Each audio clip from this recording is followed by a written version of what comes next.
We looked a little bit before at the doAction function. What this does is execute where in the code you want a hook to take place. We have doAction, which can take the hook as well as arguments you want passed to it. doAction can take multiple hooks, or there's the function doActionReferenceArray, which will take the hook and then all of the extra hooks passed as a single array into one argument. If we take a look at doAction example, we could see a couple things are going on here. First, we create a function called custom footer that all it has in it is something called doAction. Then in our template code, we would cut this out, come into our index, and paste in our custom footer function. So now in our template, if we call this, then this code will run. So let's go ahead and comment out the rest down here and run just this.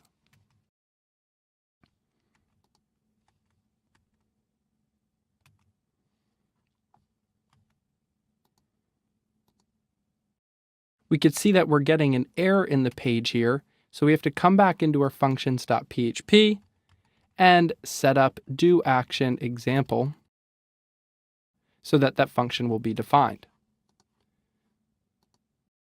So in our index, we're echoing out the custom footer here, and we could even put just an HR or something to demonstrate that we are seeing what's on the page. There's just nothing there yet.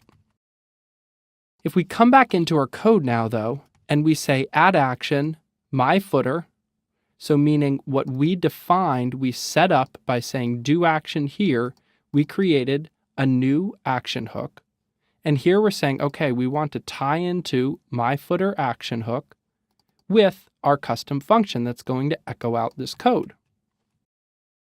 If we come now and look at it, we could see that the custom footer text appears right here. If we wrote our code in this way, this would allow somebody else to easily extend or overwrite or change whatever that code was originally. If we look back to doAction though, and we compare it with apply filters, we could see one difference is that when we run apply filters, it takes a default value. This is because WordPress needs to have some value passed into it that can then be modified and outputted. That's how filters work. However, with actions, we're simply giving them the opportunity to run whatever code it is that they need to run. And by default, there is no default action or set value with the doAction function.